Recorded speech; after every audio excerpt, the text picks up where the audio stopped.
बार बार आदिवासियों को छेड़ा जा रहा है। इसका मतलब क्या ललकारना चाहता है आदिवासियों को?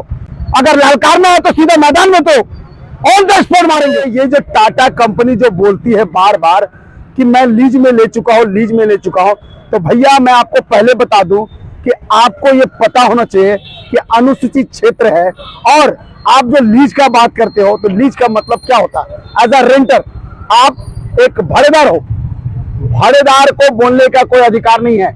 आप यहाँ पे कमाने खाने आए हो, कंपनी लगाए हो, कंपनी से मतलब रखो। आप हमारे चीजों में टांग मत अड़ाओ। आज जिस जमीन से यहाँ पे जो खनिज निकल रही है वो जमीन किसकी है? आदिवासियों की। 5th शेड्यूल एरिया अनुसूचित क्षेत्र में आप अगर काम कर रहे हो तो आदिवासी को आपने क्या दिया? कुछ नहीं दिया। अगर आज आदिवासी अपने वीर शहीदों को मान सम्मान देके चौक चौराहा में लगाना चाहती है तो उनको तकलीफ हो रहा है, उनको गला में खटक रहा है। इतने जो रोड चौराहा में जो मंदिर बन रहा है उस वक्त क्यों नहीं दिखता टाटा कंपनी को? हाँ, क्या वो आंख ढांप लेते हैं? हाँ, इसका मतलब कि साफ साफ दिखता है कि ये आदिवासी विरोधी है। गोलमोल चौक में इतना बड़ा मंदिर बना हुआ, टाटा कंपनी का आंख ढपा हुआ है, आंख ढपा हुआ है टाटा कंपनी का। जो हम पे उंगली दिखाते हो, हम इस राज्य के मालिक है, इस जमीन के मालिक है और मालिक से तुम इस तरह से बात करोगे? हम कहीं भी चौक चौराहा में लगाएंगे, हमारे वीर शहीदों के मान सम्मान के लिए लगाएंगे।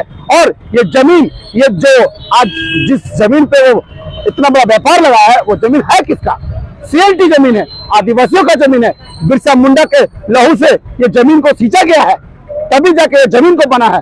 तो आज ये टाटा कंपनी बोलती है कि मेरा जमीन है। कुछ अधिकारी ये बोलते हैं कि आपको परमिशन लेना चाहिए। तुम कौन होते हो परमिशन देने वाले?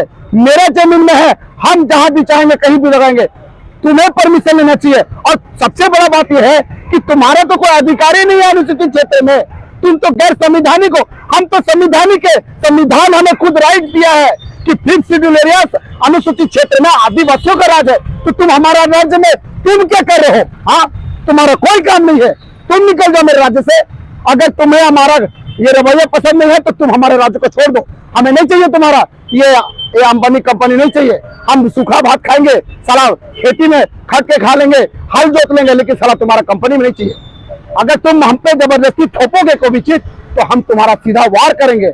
अगर हम इज्जत से रह रहे तुम्हारे साथ में तो इज्जत से रहो, अगर ज्यादा छेड़ोगे तो छोड़ेंगे नहीं, सीधा सा बात।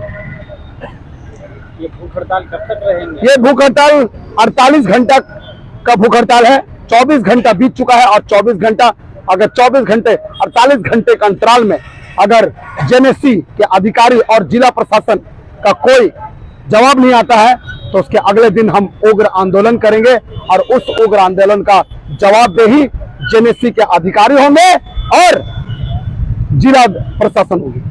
मांग क्या है कि मांग मेरा ये है कि हमारा जो पत्थर को, जब हम लोग 30 जून हूल दिवस के दिन हम लोगों ने पूरे आदिवासी समाज परंपरागत बिरसा सेना और ग्राम सभा के द्वारा जो लगाया गया था, उस पत्थर को यहाँ पे लाके इज्जत से रख दे।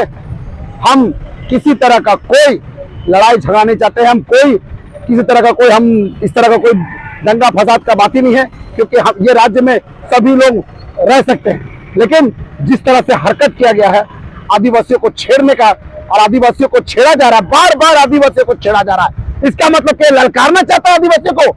अगर ललकारना है तो सीधे मैदान में तो ऑन द स्पॉट मारेंगे। ये तो तुम मरोगे तो हम मरेंगे, दो में से एक चीज होगा, डू एंड डाई खेलेंगे।